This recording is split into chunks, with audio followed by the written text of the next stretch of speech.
Hello, everyone. Hi. Welcome and thank you for joining us for our Hillsboro Reads Keynote address. My name is Stephanie Chase. I'm the director of the Hillsboro Public Library, so thank you for joining us today. This event is part of Hillsboro Reads, which is Hillsboro Public Library's community-wide reading program. We owe special thanks to the Friends of the Hillsboro Public Library and to the Library Foundation for making this and all of Hillsboro Reads possible.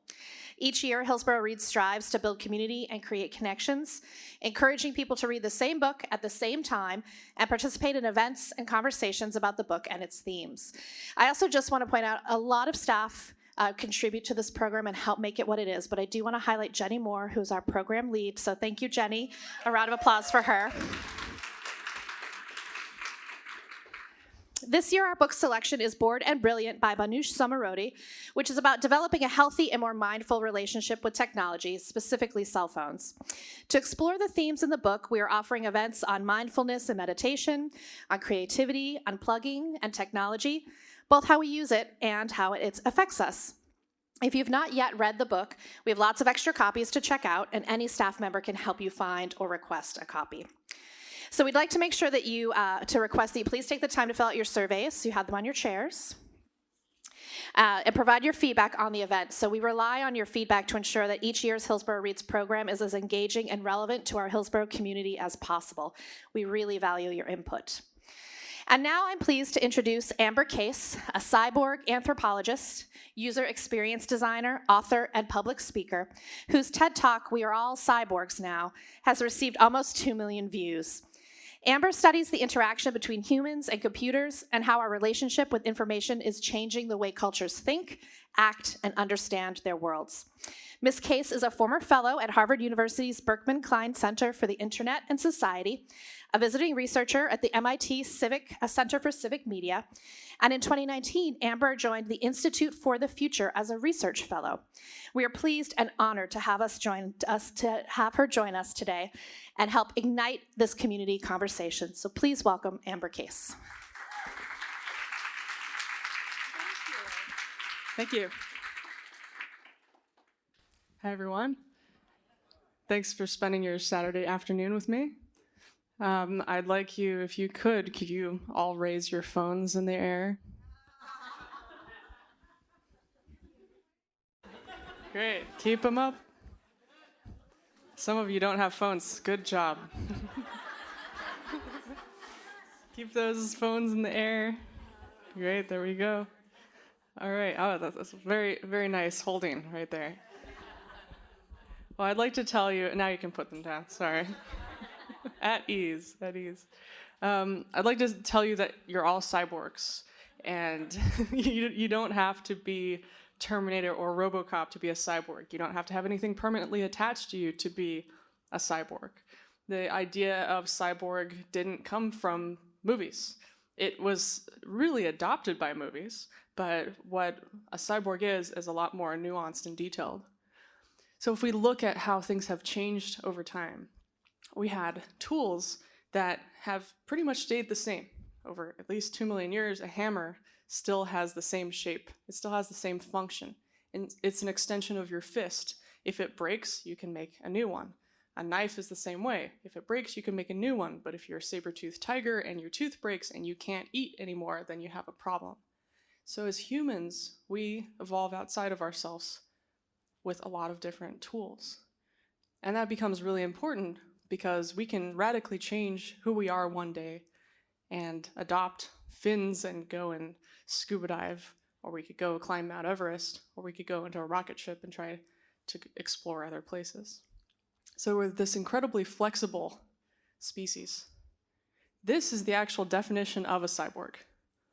It's simply any organism, like a human, that you attach external components to adapt to new environments.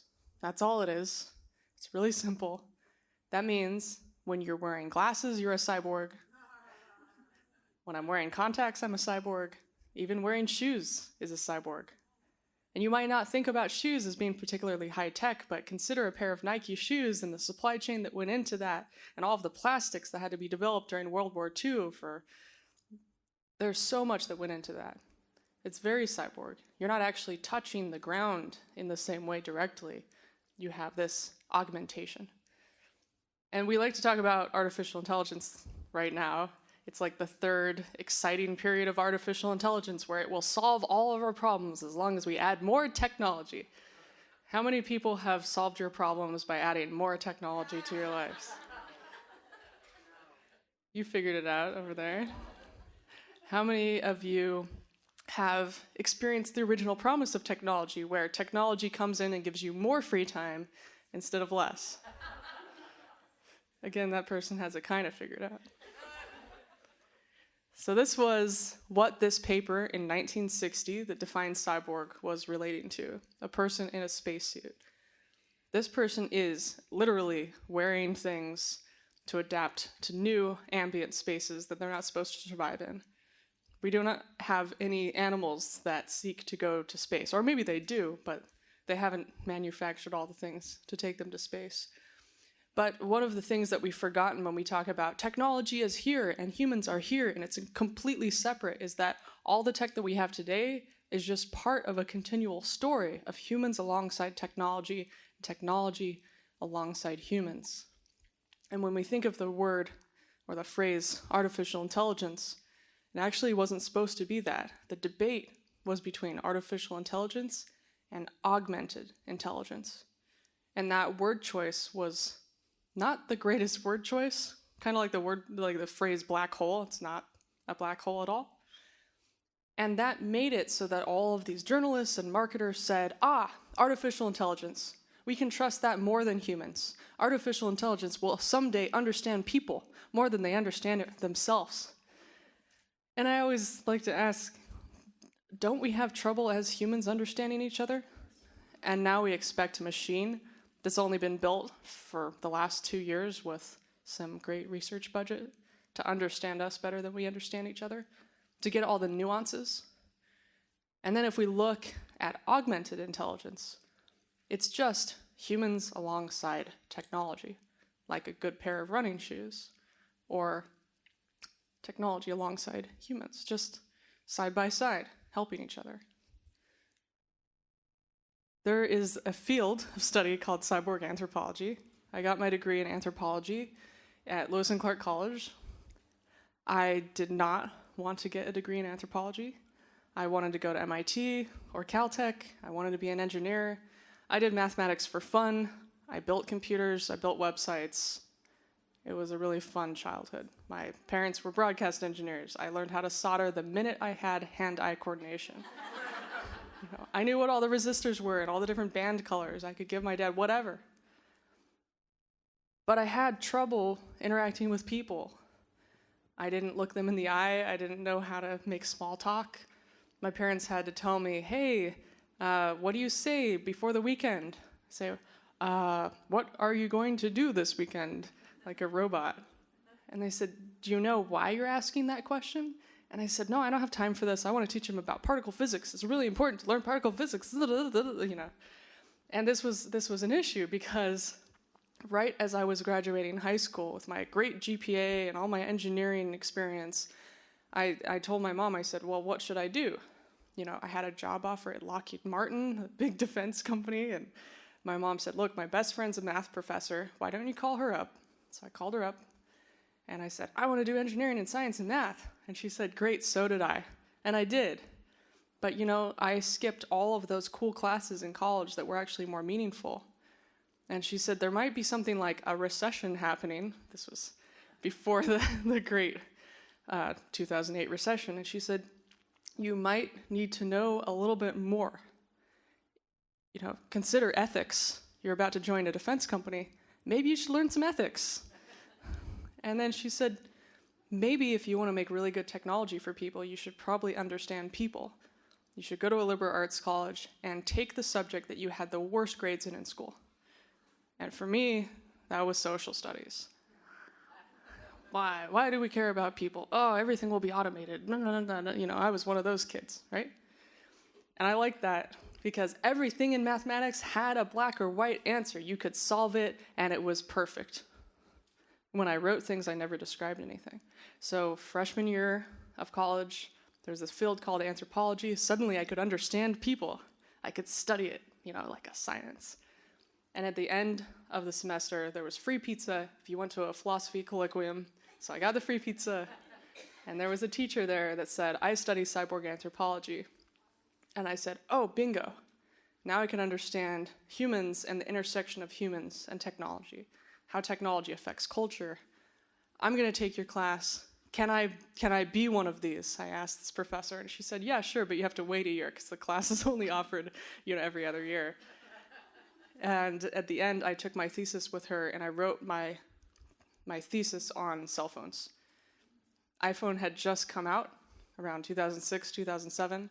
I was one of the first researchers to research what happens when somebody just taps on their phone all day, and the difference between the little physical buttons and the flat display, and how that changed behavior. So this is a real field of study. It was launched as a subsection of the anthropology of science in 1992 or 93. And my professor was one of 2 anthropologists on the Human Genome Project studying the flow of information between scientists and scientific communities, because nobody was studying that. Here is an outdated field. I consider it pretty outdated. I was looking at traditional anthropologists, and I wanted to do this, but I came from a really pretty impoverished background. So while all of the kids who had lots of money at Lewis and Clark College were flying around the world doing their thesis project work and taking their semester abroad, I couldn't afford it. I was on scholarship. I had to graduate early because I didn't have enough money. And I said, what can I study right here? What's pervasive around the entire world that everybody thinks is totally normal? Because here, there's this idea of an anthropological other that somebody from England goes to study. And then they bring back and they say, and a lot of this research was just like, oh, there's a first world and there's a third world. And it's like, okay, no. How about how weird we are? We wake up next to our phones in the morning, and some of us look at them before we look at our significant others. They cry, and we have to pick them up and soothe them back to sleep. They live in our pockets. We take care of them sometimes better than we do ourselves. They only last 1 year, and we have to replace them. It's even worse than a car. And if you have an old one, you get judged for it, as if you're wearing old clothing. And now they get marketed like a car ad. It's like,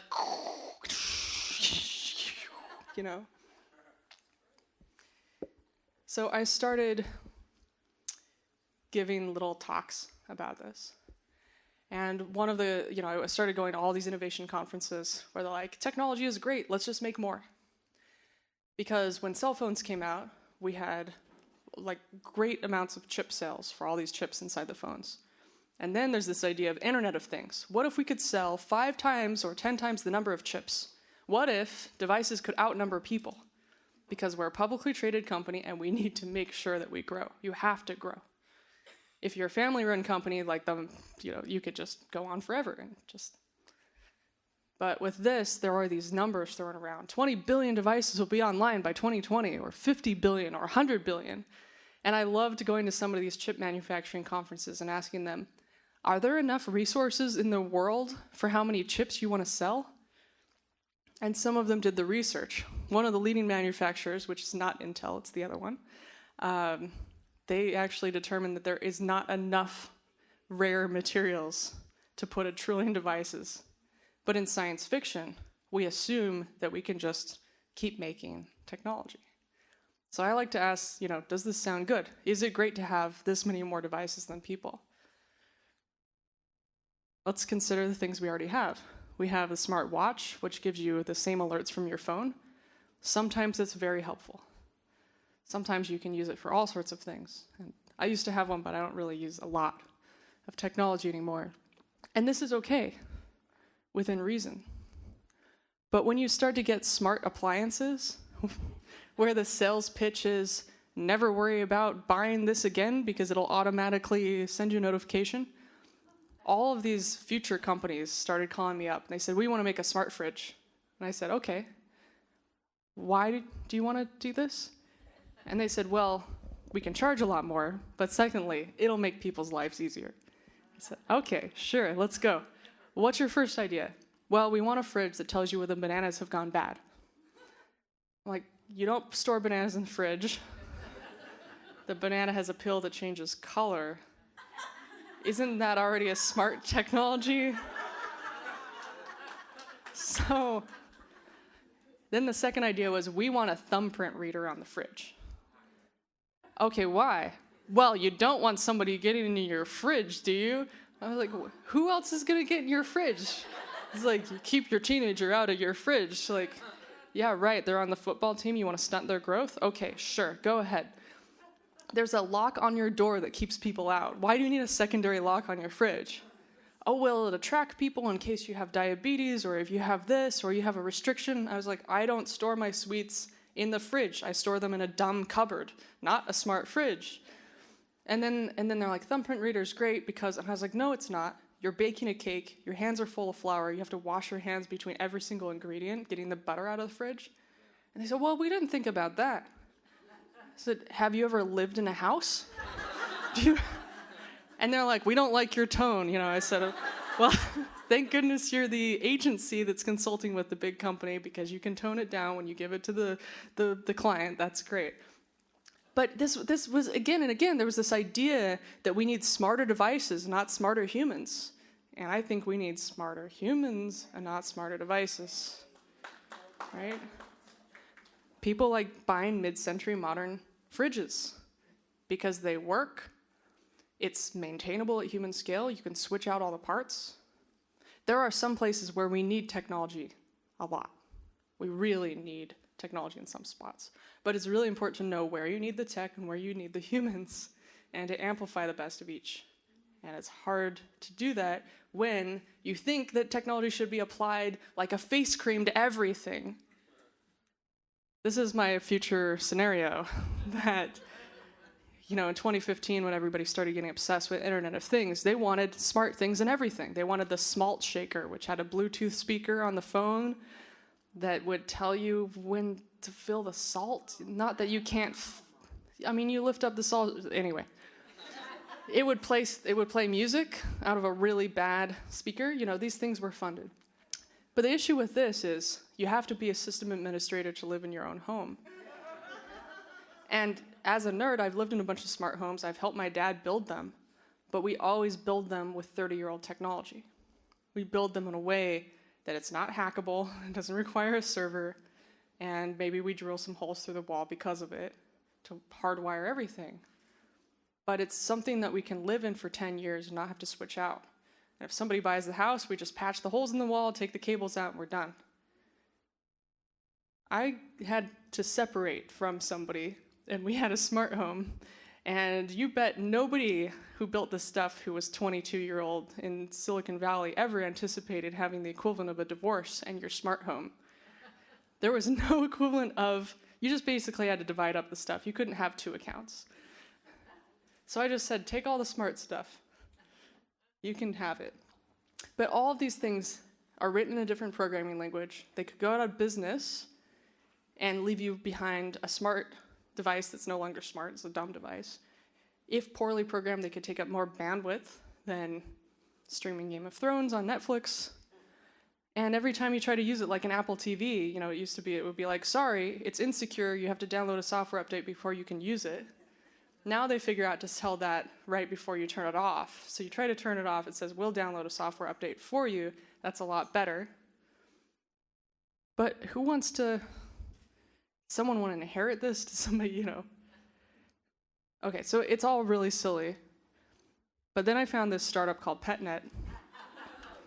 Okay, so petnet.io. Website says, never worry about feeding and watering your pet again. Great. There are a lot of pet feeders out there 10 years ago that did this based on electricity in the wall and a timer. They worked. Sometimes the kibble would get stuck, so there'd be like a little kibble grinder in there or whatever. Really simple. This one had the added feature of being able to Skype your animal. So you could always Skype your animal, see where it was, because you had an advertising job and you didn't have enough time for your animals. So what happened with this is that the feeding schedule was maintained by a server, a remote server. And that was a third-party server that this startup had hired out. So I just sat there twiddling my thumbs, waiting for this thing to fail, which it did. So the problem was that people didn't know how long it was down for. They tweeted at it saying, hey, I don't know where my pet is. If my pet is alive or dead, this is the new Schrodinger's cat, what gives? And people had friends breaking into their houses, they were going on vacation, and no pets died, but there were a lot of pets without the ability to eat for a couple days. Do you think this company said, we're sorry, any other than any of these other automated system responses that you see? We're so sorry to inconvenience you. It is in our best interest to do a better job as a company. This is what happens when you don't have things at human scale. I looked at their terms of service, and even though on the front of the site, you never have to worry about feeding and watering your pet again, and this was the promise to people because they thought, I'm an early adopter, I love new technology, I'm not going to have to vet it because it's new and therefore automatically all new technology is good. Technology has all the same issues, no matter what. Everything has issues, the world has issues. But when you buy a new tech, you just don't know what issues it has yet, and therefore it seems exciting and shiny. All these rich Silicon Valley entrepreneurs, you bet they go to Italy and get their shoes handmade. There's no robot that automates the understanding of a human foot. They buy leather, they buy real materials, they get handcrafted meals. They go down to South America to take an ayahuasca ritual to buy back the culture that they eviscerated by making everything the same size and shape. I'm sorry, that sounds really intense. But this terms of service said, you agree not to hold us responsible for the well-being of your animal. We do not have 100% uptime. So nobody got sued, nobody got in trouble. If this was somebody on life support, if this was a self-driving car system, people would die. And honestly, when the Titanic went down, that's where we got our SOS system, the modern telegraph industry, because people died. I would love it for people not to have to die, or animals for that matter, they're not as important as people apparently, before these things get fixed. An electrician comes into your home and makes sure that things are safe for you. Electricity is like a frozen fire inside your home. It's so dangerous. We're harnessing nature. We have a river inside our kitchen and bathroom. We have fire in our kitchen. Like, we have all of these things, and yet we're totally cool living next to them, living with electricity in our walls, because we have people that are certified to play with what is dangerous technology that could burn a house down.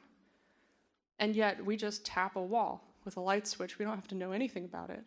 We can turn it on or off. Could you imagine if electricity was built like we build Wi-Fi today? That it would just randomly go out like right now? Do you think anybody would tolerate that? Yet we're fine if the Wi-Fi is down. We're fine if the cell signal isn't great. We're fine if it takes 2 minutes to load a restaurant's website when you just want to find the address. So there's two types of time from the Greek philosophers. There's lots of different ways to talk about time, but this is one of my favorites. Chronos time is the time where you have a meeting. 9 a.m. to 10 a.m., here's the things to discuss. You're so narrowed in on something that you do the same thing again and again.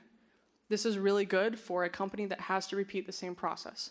You want this for assembly lines. You want this for the military. You want to have everything be the same repeated process, quality control. But that's not where you come up with new things. Where you come up with the new things is Kairos time. Kairos time is unstructured random time. Like that book that everybody's supposed to read about being bored. That's Kairos time. That's looking out the window as the rain falls when you're a kid and having nothing to do because the power's out. That's looking out the window on a road trip. Sometimes it's reading a book. Sometimes it's getting fully absorbed into gardening or making something or knitting. It's kind of meditation. It's a deep time. It's a time where you remember the thing that you really wanted to do. And because you haven't had any of that time for 3 years, you forget. And you say, oh, I really wanted to take that dance class. Why don't I do that right now? Every time a piece of technology sends you a message on your phone, you get knocked out of that Kairos time and into the Chronos time. Every time you check an email, it's been now shown that when people check their email, they have email apnea. They hold their breath. Lisa Reichelt figured this out, that you're so stressed out that this response gets triggered, you go, It's like a bunch of little forest animals that are dangerous, diametrically opposed to you, and you're just in a clearing, and everything is just as important as the last. You know, the Gap ad for the jeans that are 70% off, whatever. And so as we erode this Kairos time, we're way less likely to be innovative and interesting and weird and goofy. More likely to schedule kids into really serious stuff to prepare them for college when they're 6. Because heaven forbid they have a food service job. Because that doesn't work.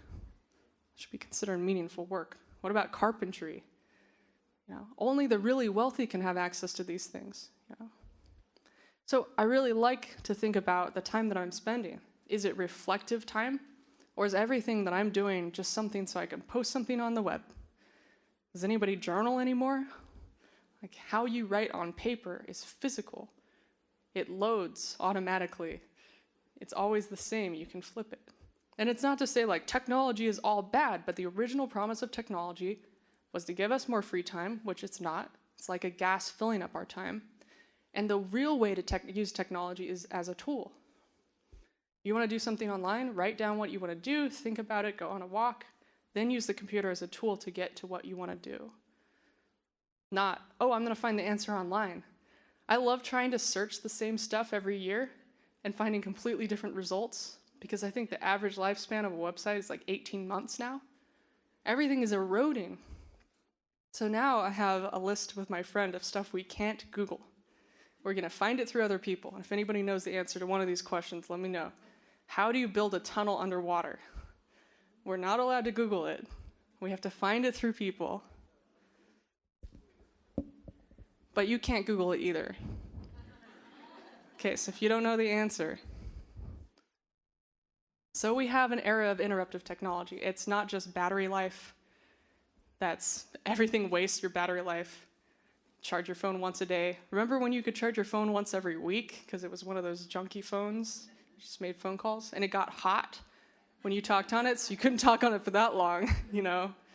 And then the landline, you could just hold on to it for a while and draw on your Post-it note for a while. Nobody had anything to do because they all had a room for their phone. It's completely private. It's not just interruptive in battery life, but it literally is interrupting you, like all the time. And if it's the first thing you look at when you wake up in the morning and you see something on Facebook that just makes you mad, you're just working for Facebook. None of that stuff matters. It's not real. Go volunteer locally. That's going to make a big, big difference. So what's the opposite of an interruptive technology? We have a calm technology. What's a calm technology? A good pair of shoes, not one that's uncomfortable. These are actually cozy. But it's really important to think about the quality of things in your life. Quality time, quality people, reflective time. Being bored is really good. I like to try to put my phone under a big cast iron pan, and then if I really need to get to it, I have to lift up that stupid pan. So I have to think twice. So how do we design a calm technology? There's 2 ways you can do it. I'll give you some tips on how you can deal with it yourself, and then some tips about if you're a designer, how you could design things better. But first, if you take 5 minutes today, go on your phone and turn off most of the alerts. If you look at the phone's alerts, most of the things that you're getting are from computers and not people. Turn those off, unless it's like your luggage has been loaded onto the Delta flight or whatever, that's useful. But really consider, for 5 minutes, what you like receiving and what you don't. When you can, if possible, turn your phone to airplane mode so it doesn't just annoy you. I made like little sample things for my phone so that based on who it is, I have a vibration pattern. So it's like Morse code, it's like dun dun, you know, if it's my mom, or that way I don't have to look at my phone to know who's calling, and I can know when to ignore it. And for the web, there's 2 plugins that are really nice. I guess it's for Chrome. You can get them for anything, but one is called Gmail, when ready, all it does is close your Gmail, just replaces it with nothing. You can still search and compose, but you don't see your email. Every time you log into your email, you see all the email. It's like a paleontology dig site. You just have to remember the keyword for the thing to find the email, and then you got to get it out. And then on the way, you found something else that was associated with a keyword, and you get really excited, and then you start responding to that, and 40 minutes later, you never got to the email. So Gmail, when ready, just makes it blank, and then when you're ready, you click the button that says, I'm ready, and then it shows your email. I use that all the time because every single shiny thing I get taken away with. Or if it's something like, the email apnea, it prevents my email apnea. I'm not, oh my gosh, there's this urgent thing that I need to respond to. Well, guess what? If I hadn't checked my email, I wouldn't feel that it was urgent, would it? They can text me. And then there's a Facebook, it's called Facebook Newsfeed Eradicator. It just takes your Facebook newsfeed and replaces it with a pretty bad inspirational quote. And the inspirational quote is usually so tacky that I just close my browser every time I go. I'm just like, oh, really? And it prevents me, it's just so silly that it prevents me from going to Facebook. But you can still get your messages, but you're not getting people suddenly deciding that they need to be politically active on your Facebook and telling you that looking at something is actually political activism, because it's not. Sorry, if anybody. Okay, so that's the part to save yourself a little bit. Maybe spend your morning without your phone, and then decide when you want to be with it. It's really hard to do, though. All right, these two guys, Mark Weiser and John Seely Brown, kind of pranksters. Mark Weiser is not around anymore. I'm trying to carry on his legacy because I never got to meet him, but he was really ahead of his time. They worked at a place called Xerox PARC. If you know the Xerox printing copy machine, they were so good that everybody just got that. They didn't need to ever buy one again. But they also had this kind of quiet research development center. And the reason why they were so effective was because that research center hired anthropologists, historians, and artists to augment people who thought just in technology. And because of that, they had a human approach. They said, how do we make tech for people? Because they understood people, and they also took some psychedelics. They did. If you want to read more, book blurb, read What the Dormouse Said by, this is a really good book, but it's about psychedelics and Silicon Valley. But when people were looking at how to do things, they were so humanistic and so silly. And they didn't know what they were doing, they just had some money to do it with, that they ended up inventing the graphic user interface that we use today. One of the people that came out of that invented Adobe Systems. We got the PDF from that. And a PDF works on every computer, right? And every printer? It was supposed to be a universal technology that you didn't have to have an iPad or an Android. Can you imagine sending an email if it only went to other AOL accounts? That's what technology is like today. But the PDF was like, nope, it's going to be for everybody. So graphic user interface, Ethernet, and Adobe Systems. There's a bunch of other stuff that came out of here that nobody remembers. So I started digging, and I said, I'm going to look for what's happening. And one of the things was called a calm technology. And one of the examples of calm technology was Alan Kay, who made a programming language called Smalltalk. Super small language, super cute. And he noticed that the engineers would interrupt each other during meetings. He said, I'm going to put in beanbag chairs, right? So it's the 60s and 70s, everybody thinks beanbags are because of that at this office. But really it was because when an engineer tried to interrupt another engineer, it would take them so long to get up that the other engineer could complete their thought. And that was like one of the original calm technologies. Okay, so I have archived some of their papers on calmtech.com, but one of my favorite ones is called The Coming Age of Calm Technology. And in it, so this is from 1996, they said, in the past, many people shared one device. Many people a whole research department would share a mainframe computer, and it was great. And actually, you made really good use of that time. Like Bill Gates would sneak out in the middle of the night at his house to get some rented time on the University of Washington's computer from like 2 to 3 in the morning, and then go to high school in the morning and just be like totally destroyed. But it was about making use of the limited resources, and it was a community thing. You had to hang out with people. You know, if you had your 3 a.m. to 4 a.m. time slot, like, it was special. But now we have many devices sharing each of us. And what they discovered is that back then technology was really expensive. They said at some point technology won't be expensive anymore. Technology will not be the scarce resource. The scarcest resource will be our attention. And how technology makes or breaks our attention will make or break the future of technology. So I about cried when I read this paper, and then I learned the guy died, and I was really upset. Because this came out around the time of the web. We had Internet of Things, we had all those mobile devices, and what he predicted for the future was that we would be carrying around pads, tabs, and boards. This is a board, and we have little pads and tabs in our pockets, literally iPads and little tiny tablet phones. And that at that point, our relationship to technology would be permanently altered, and we would really need to care about design and ethics. In 1989, they wrote a paper called The Technologist's Responsibilities for Social Change, which was all about technology is inherently dangerous, and the best thing to do when making technology like we are at Xerox PARC, where you have a badge that tracks your exact location even if you're going to the bathroom, is to say the difference is that in a 300-person community, when you have location sharing, it's fun, it's games, everybody knows each other.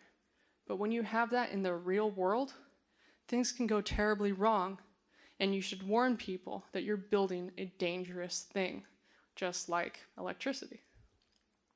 Paper got totally lost. I'm resurrecting that paper because we need it right now. Another really annoying thing I saw was all these advertisers talking about technology needs to be invisible. Let's embed it into everything. And you can't see it. Now, there's tons of technology in this room. There's an HVAC system, there's lights, there's all the heating, cooling stuff, right? There's also that panel over there that's quite quiet, that's controlling my mic.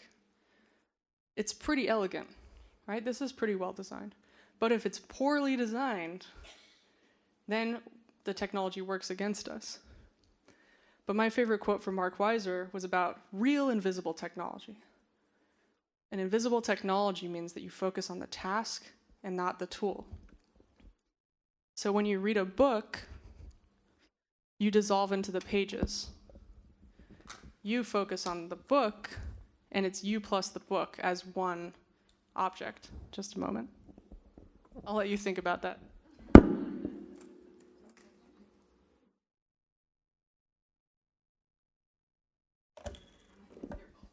So a book is nice because it's the ultimate calm technology. The complexity folds into itself. You can put it on a shelf and see a preview of what it could be. It's kind of a mystery object, you know. Some people date each other based on what they see in the books in their house. But it's really important to think about how simple it is and how, when the interface is well designed, you and the book become one. And how you can hallucinate people in the book that you know them better than your next door neighbor. That is a really good technology. Now we can put that into a bunch of different forms and it's still the same thing. A hammer as an extension of your fist. If you're a carpenter, are you the hammer plus the person? These are all human scale things. You can have harmony with your workshop and you can work on it for 60 years and just get better and better at it. That's the kind of invisible interfaces that Mark Weiser was originally talking about. That's the real stuff, the real calm technology.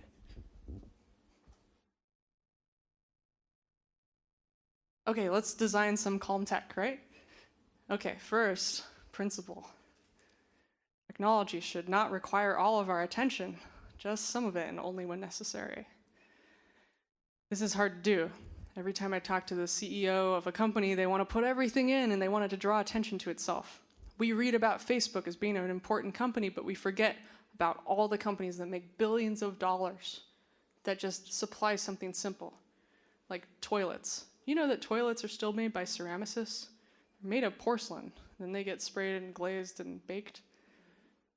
They're a toilet, right? If you add tech to a toilet, you should have a Japanese toilet because they really figured it out. Also, those things don't try to beep at you all the time. American toilets would. So a tea kettle. You set it, you forget it. It calls to you when it's ready. That's it. Sometimes it's really loud, so they make one for food service, which just has a light, and then you know.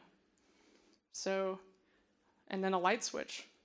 It requires no attention until you need to use the light switch. And if you're drunk stumbling home at night, you can just slam the wall and something will turn on. Sorry. So technology should use your peripheral attention. So just like slamming the wall to get your light switch on, you don't need to look at it. You don't need to have the lights on to use it. It's hard to do this because we forgot about how many magical technologies we already have.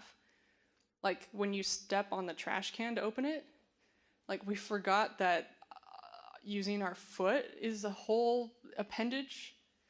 The first mouse by Doug Engelbart in the 1960s had a foot pedal so that you could scroll down the page with your foot. Sewing machines have foot pedals. Cars have foot pedals. Can you imagine having to press a button that you have to look at in the car to say go? No, the foot pedals are down there. You can put lots of pedals down there if you want. You could have a piano down there. Like your foot could do something. You know, pianos also have pedals. And so we've forgotten that the peripheral attention means that maybe you have a lot of high resolution information here, but you have to use all of your attention. Whereas as you go around the side of your head, you get way less attention, less resolution, but you still get the information. You can hear a siren go down the street, you can hear a fire alarm, you can smell something, you can see a glow of a light, but you don't need to be fully keyed into it like you do a phone. And a car is manufactured so that you can keep your primary attention on the road and use your secondary attention and tertiary attention to click around with some music, unless you have a touchscreen, sorry, or you can look in your rear view mirror. And that's peripheral attention, the power of peripheral attention that we seem to have forgotten about as designers. This is really goofy, but this is a posture sensor and it just buzzes you if you have bad posture. I've seen some of you have better posture now after looking at this. So this is a cheesy example, but I used to run a tech startup and there was a guy who got an insulin pump installed and he was over the moon. He said, "I'm a cyborg and nobody will know it," because the insulin pump meant that he didn't have to go and get everything, do his injections. And then we were in a meeting and he beeped. And I said, I know you're a cyborg. And then he's like, "I can't turn it off. I've been in weddings and funerals and it's annoyed people. If I'm in a loud show, I can't hear it and I don't know when to refill the insulin." So I said, "Have you looked into this?" And he said, "Yeah, I can't turn it off. The manufacturer requires that it's a certain frequency beep, just like your microwave sound, the one that it's the specific frequency of hearing that's a baby's cry so that you can hear it even in another room. It's a requirement for medical devices." So I looked into this, and it turns out people all over the world were having trouble with this. The device that kept beeping. These kids were in class and disrupting people because their insulin pump would beep. They had to set a reminder on their phone with a buzz to remind them to fill the insulin pump, negating the entire purpose of your insulin pump beeping at you and alerting you. And you couldn't change it into a different notification style. So if you're going to build technology, allow people to change notification. I finally talked to the device manufacturer and they said, "Well, we made this because it's required. And secondly, we thought it would be used in assisted living homes and that somebody else would hear the beep and fill the insulin pump." And I said, "So you didn't imagine that anybody else in the entire world than this very small target market would ever use something that you made and you're the top insulin pump manufacturer on the market?" And they said, "Yeah." Because oftentimes this technology gets built by people who are a very narrow group. A lot of the technology that you see that fails really all the time is made by people who've never had a bad patch of Wi-Fi. They've never had an older computer. They've never had a hand-me-down technology, and they've never been to a rural place ever. They think Craigslist is dumb because it's ugly, and they think everything should be automated and replaced. I've heard people say this. And then they get mad at the customer if their technology built in a perfect environment doesn't work in the real world. Anyway, technology should inform you and make you calm at the same time. To do this, you can use the principle of ambient awareness. I love this principle because we walk into this room, and one of Mark Weiser's examples of calm technology is a window. You know what it's like out there. We can feel what it's really nice. We should go out there after this. It's really nice. You also have non-repeating landscapes out there because there's a pond that automatically puts your mind at ease. Your brain will get really stressed out at everything's a repeating object. And in Japanese tea rooms, there's deliberately no repeating objects because that dulls the mind. So there's this concept of design. So just being able to gaze over a non-repeating fractal naturescape is like having a screensaver for your brain. It just calms you right down. But this window, you can tell the temperature. You can't tell the future unless you're really good at reading clouds. So I wanted to predict the future, so we made this little light bulb, my old co-founder and I. And all it does is it has the color for what the weather is going to be for the day. You know, you often wake up in the morning and it's cloudy, but then it becomes sunny. So I woke up in the morning and the light bulb, it's in the kitchen, not in the bedroom. It's in the kitchen because by the time you walk into the kitchen, your brain might be available for more information, not when you wake up. But it's just yellow if it's going to be sunny that day, or it's blue if it's going to be rainy, or it's just plain white if it's going to be foggy. But this is low resolution information. You can feel it. It changes your sense into another sense. It's kind of info synesthesia. And that's really nice because you can choose if you want more information on the wall.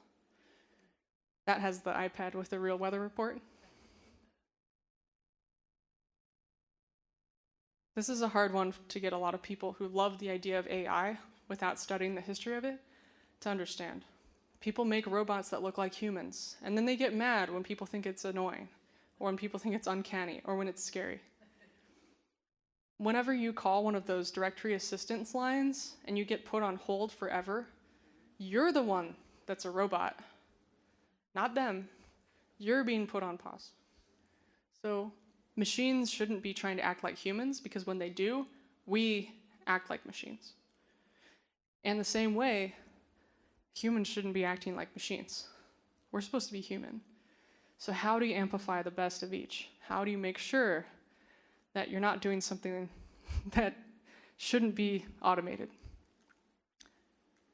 So Google is interesting because it's not giving you the exact result. It's giving you a series of results, and you as the curator chooses the result. A machine is so good at going through lots of information and then giving you a set of decisions, and then you decide. And that's really nice. If a computer chooses something for you and it's right, it's creepy. If it chooses something for you and it's wrong, it's annoying and wastes your time. So my friend Todd Huffman, he got really upset that grad students in biology had spent all this time in school, and then they were lab techs, and all they were doing were scanning two-dimensional tissue samples for people. And what they were doing was determining, after scanning them, whether they become cancerous or not. He said, why can't a machine do that process? Why can't the machine scan the tissue samples? So he made a machine, a scanning robot, out of gaming hardware, gaming computer hardware. And he said, I'm going to have this scan with a diamond knife, have the diamond knife cut into the tissue, scan it while it cuts, upload it into a database. And this is going to be done 1,500 times faster than a human can, allowing those lab techs to work on cures for cancer and other human work that they should be doing that requires cleverness and kairos time instead of this chronos time. And the best thing about it is it wasn't just an AI that has all the answers. It was doctors saying, this became cancerous. This is how long it took to become cancerous. And this is the kind of cancer it became. And then a doctor could load that database and say, 40% chance of this one, or this one. It would narrow down the results, and then they could choose what they wanted. Nobody's ever going to be perfect at this, but if you know that this has a 90% chance of becoming cancer, and this type of cancer, you can start to do other diagnostic tests instead of starting from scratch. But the most important part was that it was a feedback loop. It wasn't just an AI being smarter than everybody, or one single doctor being the best doctor in the world. That doesn't scale. It was about the voting system. And that voting and adding constant new information in and making the whole feedback loop, the whole cybernetics, healthier over time.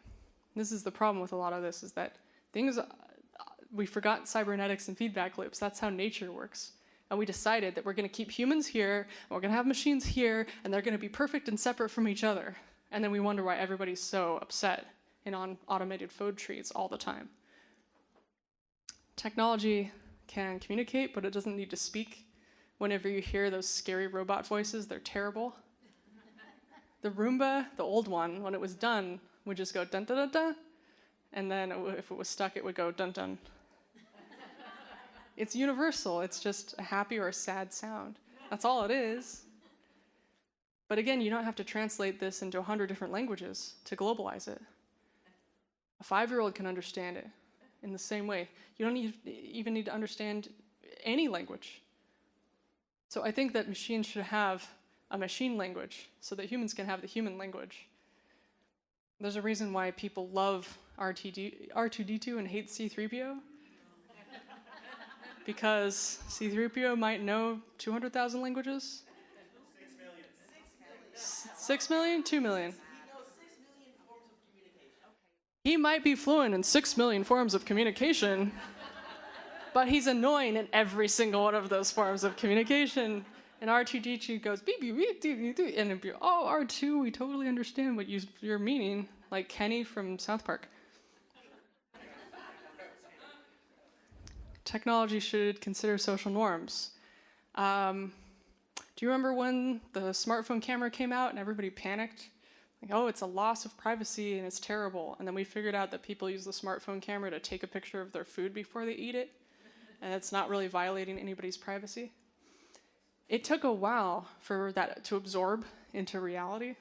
It's not that technology isn't ready for us. We're usually the ones that aren't ready for technology, and it has to absorb into social norms. And it takes a while.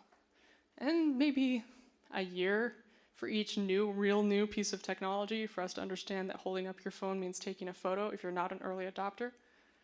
But once it's normal, it's invisible. All of you have video cameras in your pockets, and I'm not terrified. But 15 years ago, that would have been weird. One of you might have had one. Everyone's looking. Anything that restores you to the certain human norm is accepted and even decorative. Like glasses. A bunch of you have glasses or contacts or LASIK, and it's decorative or restorative. But anytime you go above the current human norm, you get to fear-inducing cyborg-type technology from the movies like Terminator and RoboCop, and everyone hates it, and some people think it's cool. So when I wore around these Google glasses, everybody under the age of 22 thought it was awesome, and they wanted photos with it. Everybody above that age said, "Don't record me." People got kicked out of bars. This device also cost $1,500, and you had to be a developer to use it, and it was in a closed network. So it wasn't empowering technology. It wasn't interesting. There were so many capabilities you couldn't do anything with, and if you did want to record, after 5 minutes, the device would heat up so much you couldn't keep it on your head anymore, and then it would run out of battery in 15 minutes. But with 14 features crammed down people's throats in one product release, what do you think journalists paid attention to? Persistent audio and video recording. Not, you could get your messages in your eye. Because it was all released at once. And if you think about how long it took the iPhone to get here, first you got a little Walkman, but then you shrank the Walkman into this. Then you put a screen on the Walkman. Then you put a touch screen on the Walkman. Then you put a phone into the Walkman. Now you have location services in the Walkman. Now you have a watch. Right? 15 years? And then all of the ways to create apps were from Apple Next. So it just merged all these random companies and vestigial things. It took that long So when somebody says, we want to make the next iPhone, I'm like, great, got 20 years?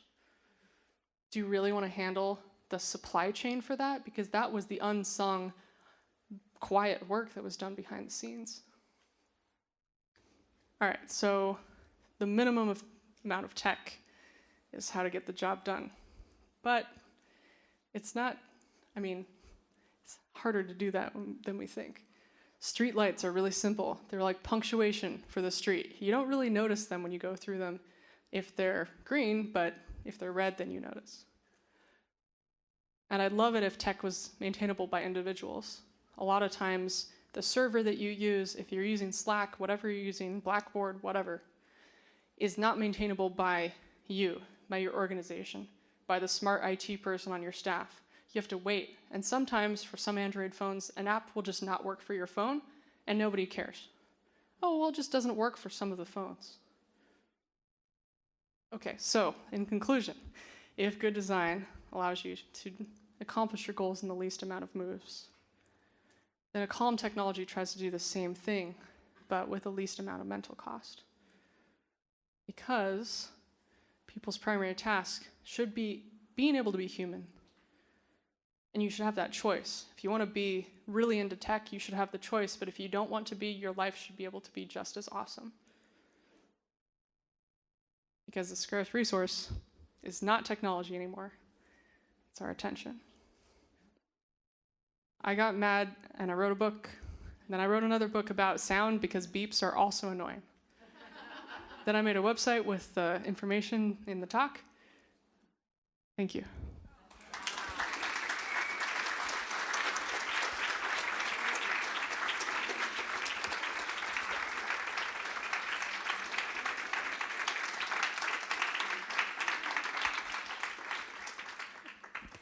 Thank you, Amber. That was awesome. So we'd like to open it up and be able to take some questions from the audience, and I'll come around with the microphone, and we'll take just a few questions for Amber. Anybody? And if you're on a time constraint, it's okay to go too. Yes, you can leave, or you can go get more cookies.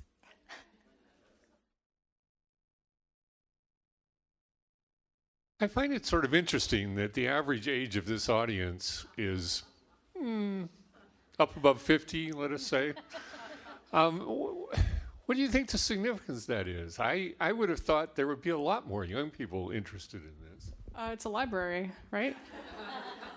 I mean, this is kind of, like, there. Also, it's really nice out, so I know that, like, friends were trying to go to a pumpkin patch today and do a bunch of other stuff, so I think they're going to do that tomorrow, but yeah. I just think that, like, I mean, I spoke at a high school yesterday, so obviously there was, different, but it every time I've spoken at a library, it's kind of been the demographic. Like, there's time, and I don't think younger people have as much time right now. Yeah, well, the problem is that, I mean, it's a lot more expensive to live, and you didn't get any of the post-World War II market forces in your favor. So buying a house is more expensive. Going to school because of administrative cost is a lot more expensive. Everything is creeped up, and instead of having one job to support an entire family and kids, you have to have 2 or 3 or 4, and there's no real concept of livable wage because wages have not come up. So yeah, it's not that, like, people are lazy, it's because their stress hormones are so freaked out that they could not imagine spending their Saturday either not working, catching up on things, or calling people on the phone, or just sleeping as much as they can because they pulled a 10-hour shift at a minimum wage, to be absolutely frank with you.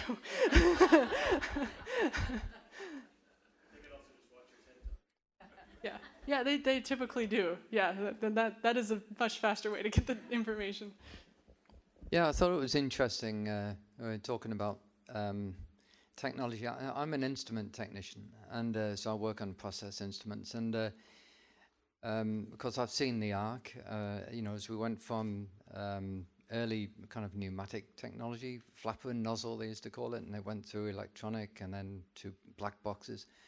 And so to talk to vendors and when they're introducing new instruments, and to a large extent, instrumentation was solved, if you like, 20, 30 years ago, we had pressure transmitters made by Rosemount that were perfect. They didn't need to be improved on, so they weren't making enough money, so they've got to come up with making certain things obsolete and introduce new things with features that you don't need, so you can switch them off, but you're still paying for.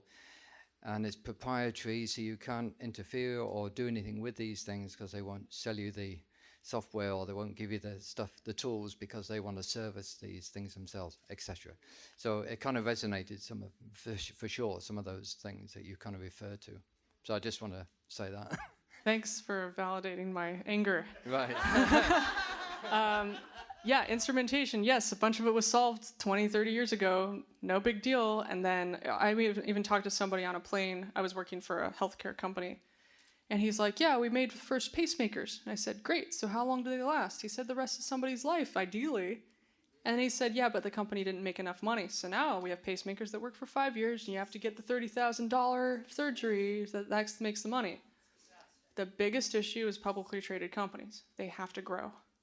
So you've got to make more money and make your things for the shareholders. So things are run on this abstract shareholder thing that sounds very anti-capitalist, but there is a way to do it properly, which involves supporting families, But anyway.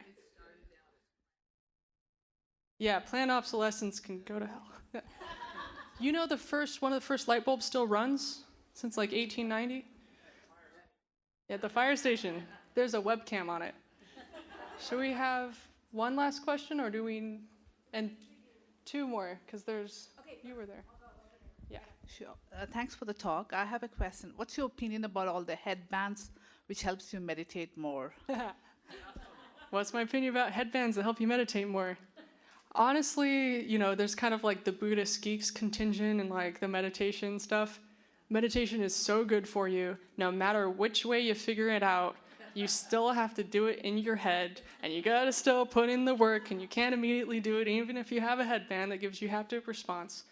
But I have tried all the different stuff.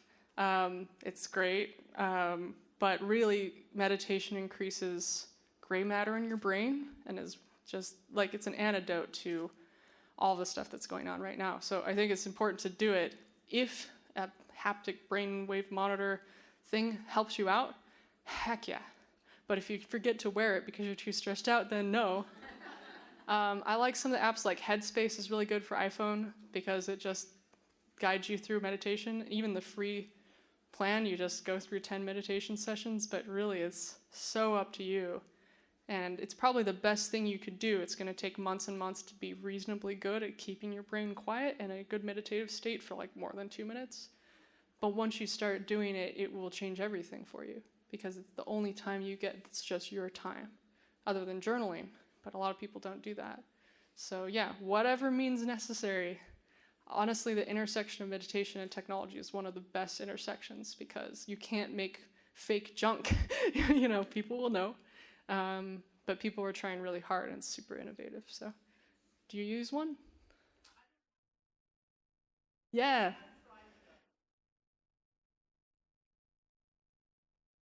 Yeah. Yeah, the thing is, like, if you have enough money, you can go to the Vipassana 10-day retreat or the Anthropology white girl retreat with the thing, but, like, you shouldn't have to be of an upper middle class background to be able to meditate. And I think the whole point of meditation is that you can be anywhere, anything, any social class, any background, and be able to bring yourself to calm. And that's the power of it. So I think by any means necessary, it's really good to have.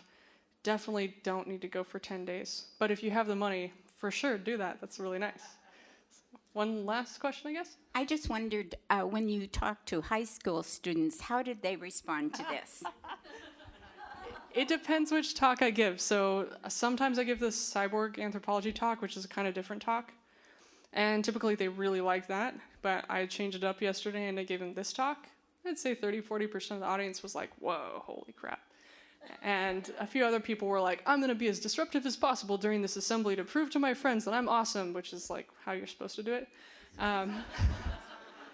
But I know that some people, it was kind of cool because they were thinking about how stuff was built. But I think the other cyborg anthropology talk that kind of gets people to understand a little bit more about how they use technology is a little bit more helpful. So it's a good experience to try it. But yeah, this I think is a little bit more forward-thinking than the cyborg The cyborg anthropology talk is more like perspective making, but this is more like, hey, like don't just pick up any random piece of technology off the street because chances are it's not been thought through and you should be more thoughtful. I would have thought that they would be really rebelling against putting that phone down. So a lot of people don't like their phones. It doesn't mean that they don't use them. I mean, when we make wild assumptions about people in different age ranges, it becomes hard because we don't know what they're suffering from. There's a ton of younger people in pain right now that they didn't get backyards because their parents couldn't afford it. Their parents are divorced. It's really expensive. You live in a condo, you live in an apartment. You're shuffled back and forth from daycare to soccer practice so you can get into the Ivy League school. There's no time for play. There's no time for silliness. There's no time for danger. And then people are like, why are you on your phone? Well, it's the only thing you can do in the back of the car without getting too car sick. It's the only way to connect with people that no longer live next to you because you don't live in a small town or have any sense of community or know the person down the street that sells you goods. So of course, in a non-place where you don't have any identity, relation, or history, or anybody your age around because you're locked in a car, you're going to tap into something. Because those people in that phone are much more connected and share their information than somebody far away. Yeah, and it's pain. It's not, I would not like to be on my phone all the time. But so, I mean, the best thing to do is to do art and let kids be freaking kids, And how do you do that? And I wish everybody could just run around in a neighborhood and get called home for dinner. But the amount of money you would need to have as a parent to allow kids to do that, you'd have to live in an upper middle class utopia. And even then, child services would call on your kid and be like, oh, your kid is outside, So be happy for the childhoods the majority of you had because they were good. And try to give some silliness to kids and just play with them. They need it. They're growing up as uptight executive adults. How boring. It's going to cause a lot of depression and anxiety. And I'm out. See you later. Thank you.